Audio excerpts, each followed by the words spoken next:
సుమన్ టీవీలో మీ personal and business promotions కోసం కింది నెంబర్కి కాంటాక్ట్ చేయండి.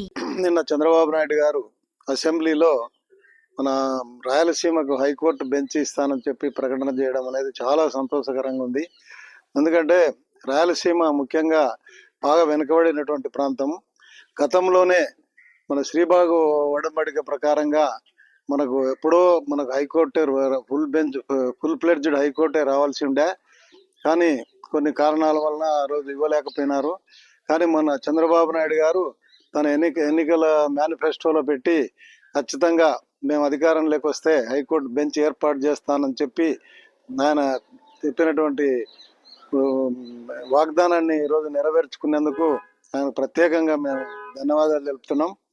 అదేవిధంగా గత ప్రభుత్వం జగన్మోహన్ రెడ్డి గారు మరి ఆ రోజు 2014లో ఎన్నికైనప్పుడు 2019లో అధికారంలోకి వచ్చిన తర్వాత 3 రాజధానులు అని చెప్పి కర్నూలును, రాయలసీమ ప్రాంతంలో కర్నూలును న్యాయరాజధాని చేస్తా అని చెప్పి అందరిని మభ్యపెట్టి మోసం చేసి కనీసం ఆ 5 ఏళ్ల పరిపాలనలో కనీసం ఎలాంటి చర్యలు కూడా చేపట్టలే. ఆ విషయం మన సాక్షాత్తు రాజ్యసభలోనే ఆనాటి కేంద్ర మంత్రి ప్రకటించడం జరిగింది. ఆంధ్రప్రదేశ్ నుంచి ఎలాంటి ప్రతిపాదనలు రాలేదు, హైకోర్టు అక్కడ ఏర్పాటు చేయాలని చెప్పి చేసినారు. కాబట్టి ఈరోజు చంద్రబాబు నాయుడు గారు ఆయన ఇచ్చిన మాట నెరవేర్చడం కోసం, రాయలసీమ వ్యక్తుల ప్రయోజనాల కోసం, పేదరికం ఉంది కాబట్టి రాయలసీమ అభివృద్ధి చేయాలా, కర్నూలు అభివృద్ధి చేయాలని చెప్పి ఇప్పటికే అనేకమైనటువంటి పరిశ్రమలు అవి కూడా రావడం జరిగింది. అదేవిధంగా ఇప్పుడు ఈ హైకోర్టు రావడం వలన ఈ ప్రాంత ప్రజలకు చాలా ఉపయోగకరంగా ఉంటుంది.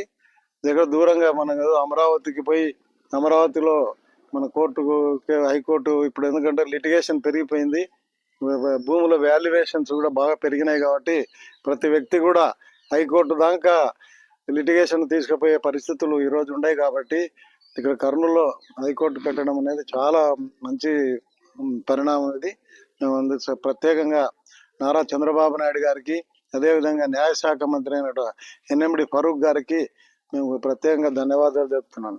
ఈరోజు చంద్రబాబు నాయుడు గారు తీసుకున్నటువంటి నిర్ణయం, మన కర్నూలు జిల్లాలో హైకోర్టు బెంచ్ పెట్టాలనే నిర్ణయాన్ని మేము స్వాగతిస్తున్నాం. ఎందుకంటే అతను కర్నూలులో మీటింగ్ జరిగిన సభలో ప్రకటించిన విధంగానే ఈరోజు మాట మీద నిలబడి నిన్ననే అసెంబ్లీలో తీర్మానం ప్రవేశపెట్టి దాని మీద సుదీర్ఘ చర్చ అనంతరము అతను ఈరోజు అసెంబ్లీ తీర్మానం చేయడం అనేది చాలా గర్వకారణము. ఎందుకంటే ఇప్పుడు కర్నూలుకు హైకోర్టు రావడం అంటే ఈ 8 జిల్లాల ప్రజలకు, లిటిగెంట్లకు ఎంతో ఉపయోగపడుతుంది. తర్వాత ఈ ప్రాంతం అభివృద్ధి కూడా ఉపయోగపడుతుందని చెప్పి మేము తెలియజేస్తున్నాము. గత ప్రభుత్వంలో 3 ముక్కలాట అన్నాడు.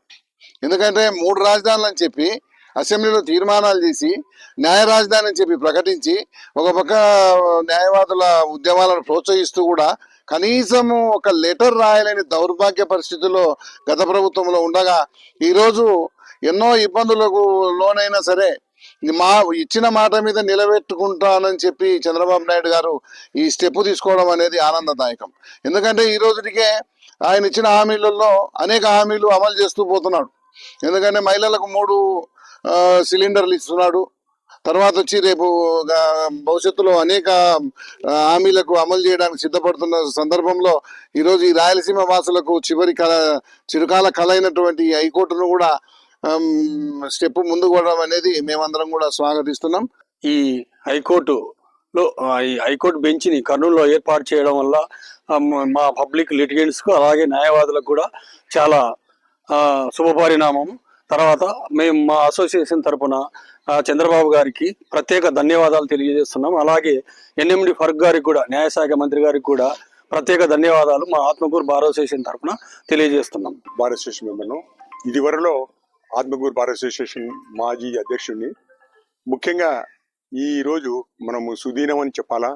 ఎందుకంటే ఆంధ్రప్రదేశ్ ప్రభుత్వము రాయలసీమ యొక్క అవసరాలను గుర్తించి రాయలసీమ అభివృద్ధికి ఇది ఒక ఫస్ట్ స్టెప్ అని సీఎం గారు చెప్పినారు. అందువల్ల చంద్రబాబు నాయుడు గారిని నేను అభినందిస్తున్నాము. ఎందుకంటే మనం ప్రతి పిటిషన్ కు విజయవాడ లేకపోతే హైదరాబాద్ పోయే పరిస్థితి ఉండింది ఇంతకుముందు. ఇప్పుడు కర్నూలులోనే మనకు అన్ని రకమైనటువంటి రిలీఫ్స్ కూడా వస్తాయి. ముఖ్యంగా బ్యాంక్ ఉద్యోగస్తులు కానీ, గవర్నమెంట్ ఉద్యోగస్తులు కానీ ఏ రిట్ అయినా కూడా వేయచ్చు.